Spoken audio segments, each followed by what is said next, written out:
Ini adalah kali pertama aku ke Indonesia. Jadi, aku memilih untuk menggunakan Ajwa Travel sebagai guide untuk pemudah cara. Dari lapangan terbang Kuala Namu, kami akan bertolak ke Parapat yang berjarak kira-kira 160 km.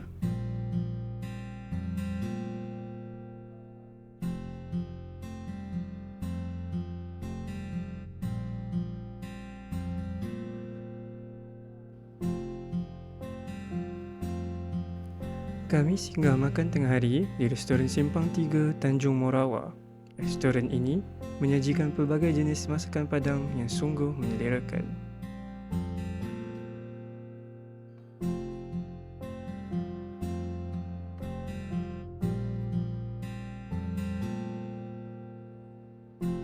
Seterusnya, kami singgah di Masjid Al-Ikhlas Wabatu.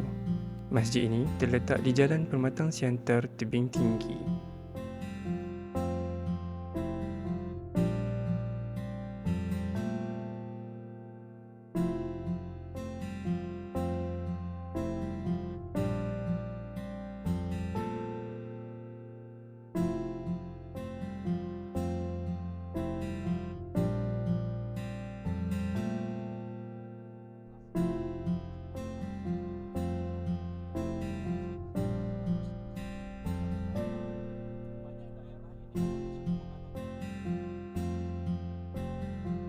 Paten Permatang Siantar. Di sini terdapat pelbagai jenis snack dan kekacang buatan Indonesia yang sesuai dijadikan oleh-oleh atau dimakan sepanjang perjalanan.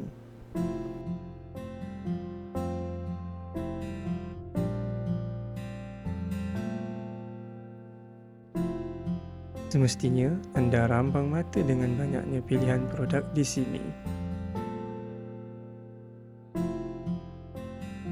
Makanan di sini dijamin halal dan harganya pun berpatutan.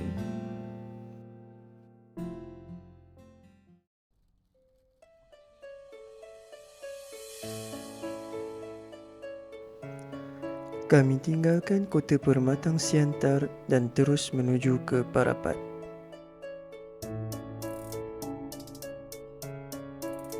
Jalan di sini mulai mendaki dan berliku.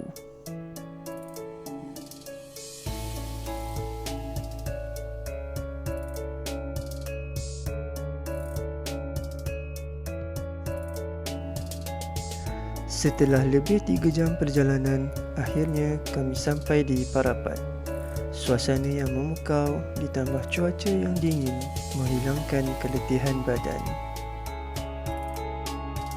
Sepanjang perjalanan, anda akan disajikan pemandangan Danau Toba yang sungguh mengasyikkan. Terdapat pelbagai kedai makan di sepanjang jalan ini. Anda boleh berehat dan menghirup kopi panas sambil menikmati pemandangan di sini. Anda juga boleh melawat Agnoli Elephant Conservation Camp untuk melihat dengan lebih dekat lagi haiwan seperti kera, siamang dan gajah.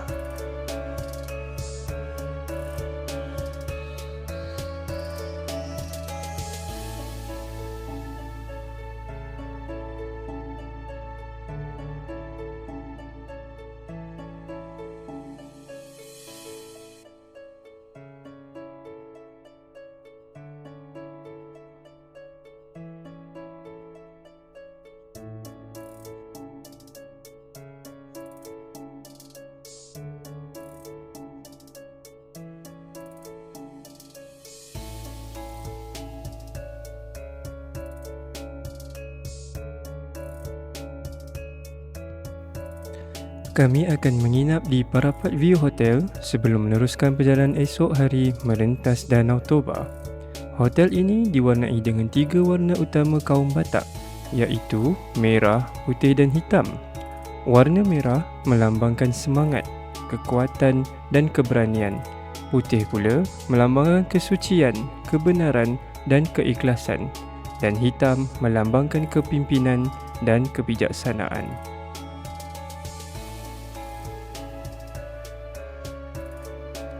Suasana hotel juga dihiasi dengan pelbagai perhiasan dan ornamen yang menjadi teras dalam budaya kaum Batak.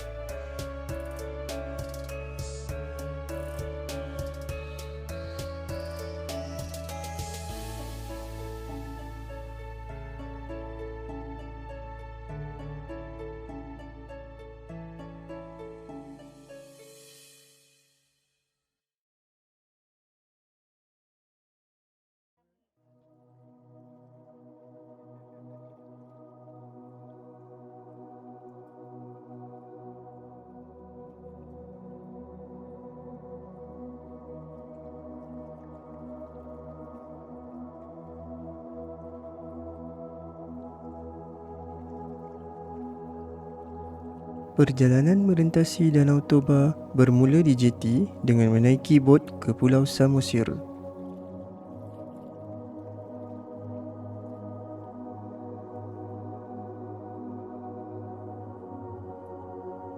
Tasik Toba merupakan sebuah tasik yang sangat luas, terhasil dari letusan gunung berapi lebih 70,000 tahun dahulu. Dikatakan, letusan ini telah menyebabkan kurangnya populasi manusia di bumi ketika itu dan menurunkan suhu dunia sebanyak 3 hingga 5 darjah Celsius kerana debu dari letusan gunung berapi tadi terapung di udara lantas menghalang cahaya matahari untuk sampai ke bumi. Tasik ini berkeluasan sepanjang 100 km dan lebar sehingga 30 km. Tasik ini juga berkedalaman maksimal 505 meter, menjadikan ia tasik gunung berapi terbesar di dunia.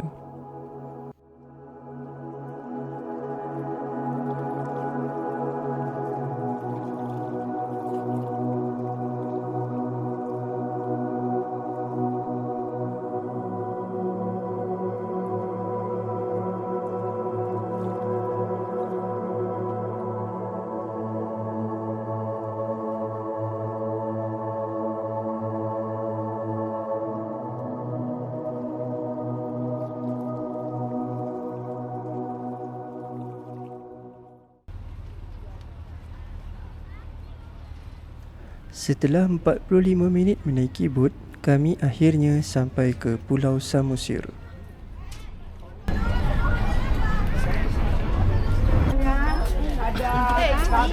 Bentar ya Bu, yang klik dulu ya Bu. RM1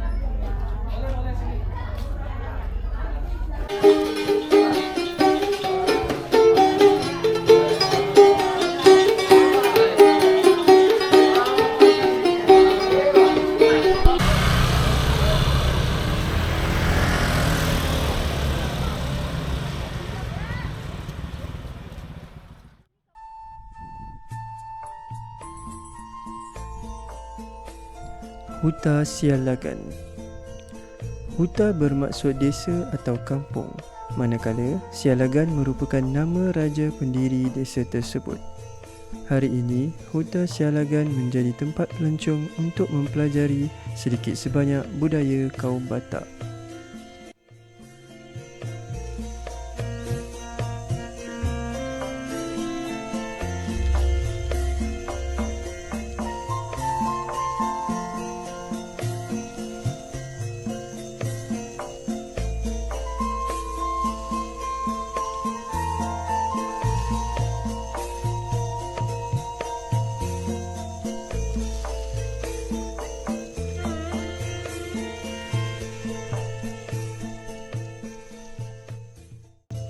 Rumah tradisional Batak Toba dinamakan Rumah Bolon.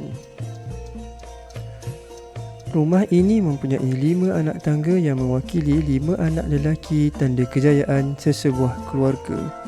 Pintu rumah dibina rendah supaya orang yang memasukinya tertunduk, tanda hormat. Tinggi rumah bolon sekitar 1.75 meter dari atas tanah. Rumah ini tidak menggunakan paku dan hanya menggunakan pasak. Sopo pula dijadikan tempat berehat dan tempat penyimpanan padi di tingkat atas.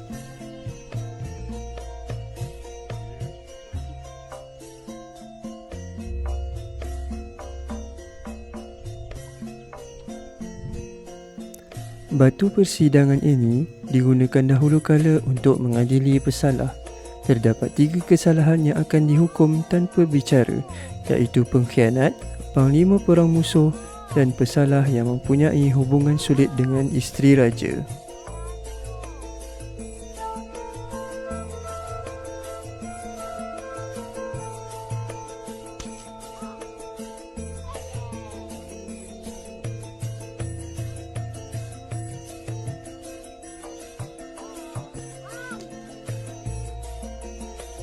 Kalender kaum Batak digunakan untuk memilih tarikh yang sesuai untuk menjatuhkan hukuman kepada pesalah.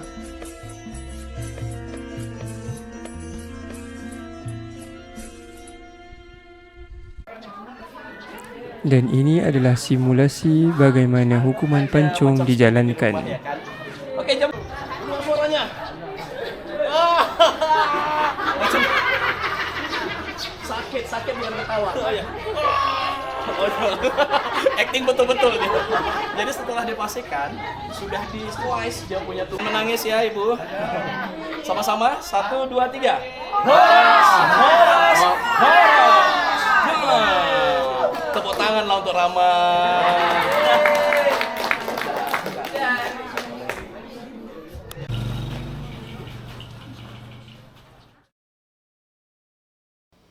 Dari Pulau Samosir, kita ke Bukit Simar Jarunjung untuk menikmati cuaca dingin dan keindahan alam yang amat menakjubkan. Sakap sowarna tulusina duria malulu aku loja autu dolok tu torua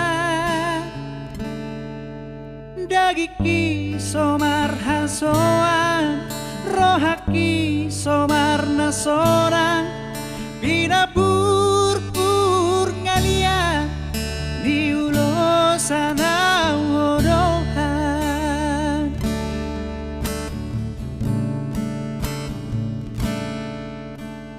dang datar hata honina sude pangalahoku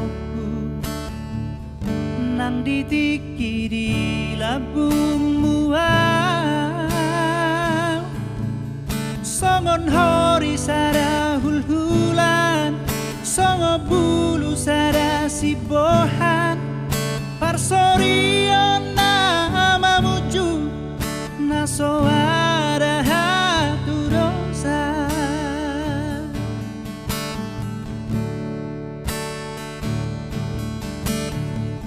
si hampir gabe-gabe tadi yang gabe toras tu dia peso tapil tu dia peso bolas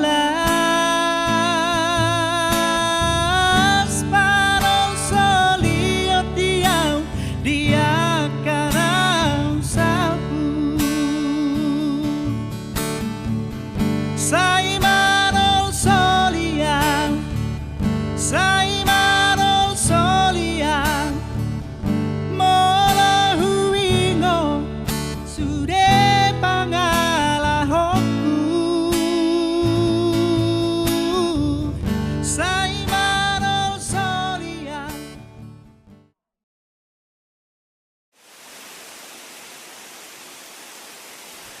Air terjun Sipiso-Piso adalah salah satu air terjun tertinggi di Indonesia.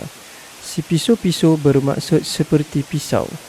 Berketinggian 120 meter, air terjun Sipiso-Piso terletak di hujung Tasik Toba.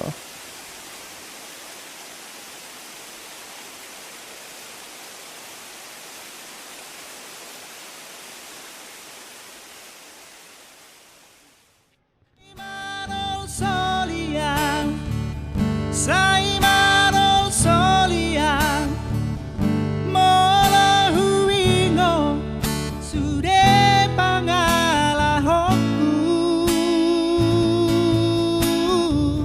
sai marol soliang sai marol soliang mola huingo sude papahenaku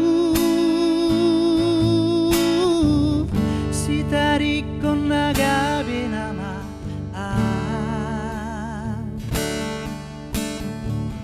si dapoto na lungunina parsorina mamujungon.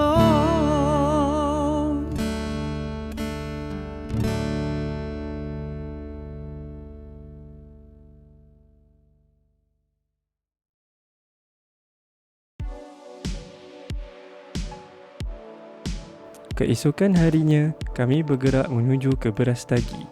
Berastagi adalah suatu kawasan tanah tinggi yang dingin dan mempunyai pemandangan yang indah.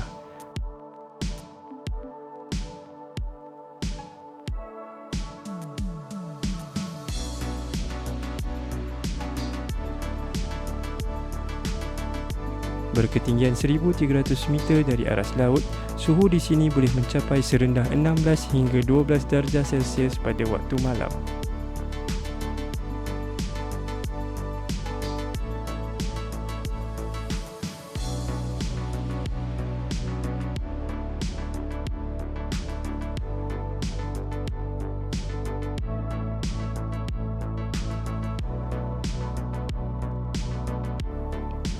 Sesuai dengan suhunya yang dingin, pelbagai buah dan sayur ditanam di Brastagi dan dijual di pasar ini.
Terdapat pelbagai kedai yang menjual cenderamata tempatan di sini, terutamanya yang berasaskan kaum Batak, terdiri daripada baju, kain, kicin dan pelbagai hiasan lain. Harganya yang sangat berpatutan akan membuatkan anda rambang mata.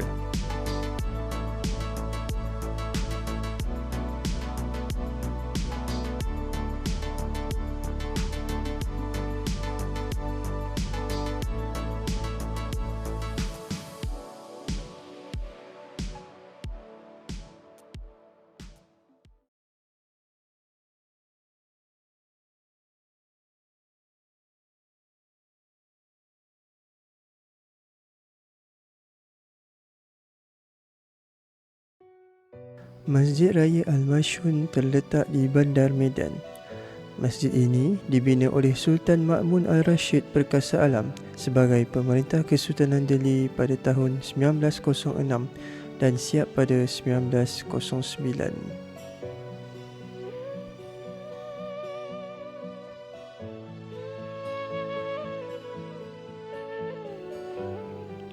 Masjid ini mempunyai gabungan seni bina dari Mamluk, Mughal,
Istana Maimun.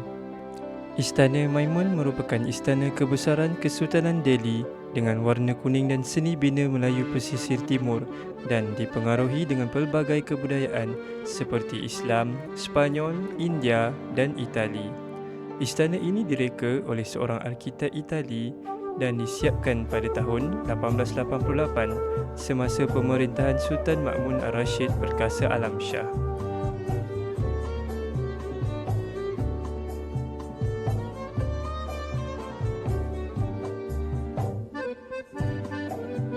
Berkeluasan 2,772 meter persegi, istana ini mempunyai 30 bilik. Di dalam istana ini terdapat pelbagai perabot ala Eropah dan foto-foto keluarga dari Kesultanan Delhi.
Istana Maimun menjadi tempat terakhir kami lawati di sini. Dengan ini, berakhirlah perjalanan aku bersama Ajwa Travel di Medan, Indonesia. Semoga bertemu di lain masa kerana banyak lagi tempat-tempat menarik di Indonesia ingin aku jelajahi.